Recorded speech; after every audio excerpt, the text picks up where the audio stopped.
என் மேல உங்களுக்கு கொஞ்சம் கூட நம்பிக்கை இல்லையா? இவ்ளோ பெரிய பழி என் மேல சுமத்திருக்கீங்க. அந்த அபூர்வ பத்தி தான் உங்களுக்கு தெரியும்ல. அந்த வீடியோல வாய்ஸ் மாத்தி பேச வச்சிருக்கா. அத நீங்க உண்மைன்னு நம்பிடுவீங்களா? பூர்ணி உங்களுக்கு தங்கச்சின்னா எனக்கு அவ நாத்தனார். உங்களோட குடும்பம் அவமானப்படுதுன்னா அது ஏன் குடும்பம் அவமானப்படுற மாதிரி. நீங்க பேசின பேச்செல்லாம் என் இதயத்தை துண்டு துண்டா உடைச்சிருச்சு தெரியுமா? எனக்கு வர கோபத்துக்கு நீங்க நினைக்கிற எதுவுமே உண்மை இல்ல. நான் எந்த தப்பும் செய்யலன்னு நிரூபிச்சு காட்டணும்னு நினைச்சேன். ஆனா உங்களோட ஆத்திரம், உங்களோட கோபம் எங்க நான் வாய் திறந்து பேசினா இன்னும் அதிகமாயிடுமோன்னு தான் என்ன நானே கண்ட்ரோல் பண்ணிக்கிட்டேன். என்ன வாய்க்கு வந்த மாதிரி திட்டினீங்க, எல்லாத்தையும் பொறுத்துக்கிட்டேன்.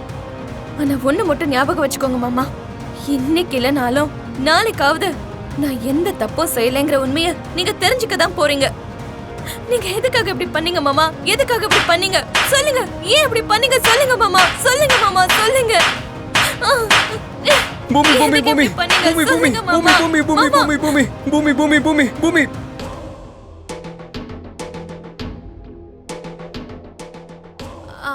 என்ன பூமி இப்படி அடிக்கிற? சரி நீயா? நான் மாமான்னு நினைச்சு. எனக்கு புரிஞ்சிருச்சு, எல்லாம் புரிஞ்சிருச்சு. பா வச்சு செஞ்சு விட்டுட்ட பூமி. பா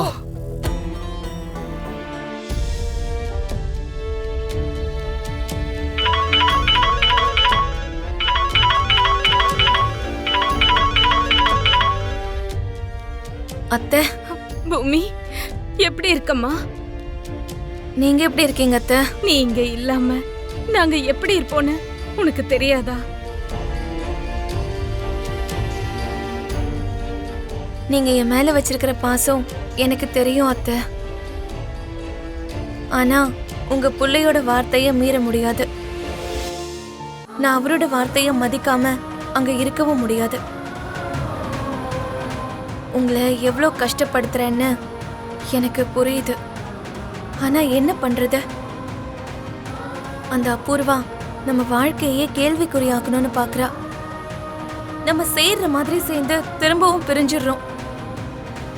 மறுபடியும் நம்ம சேர போற டைம் எப்போ வருமோ? எப்பவும் எதுக்கு? இன்னைக்கே நம்ம பார்க்கலாம். எனக்கு உன்னை பார்க்கணும்னு ஆசையா இருக்கு.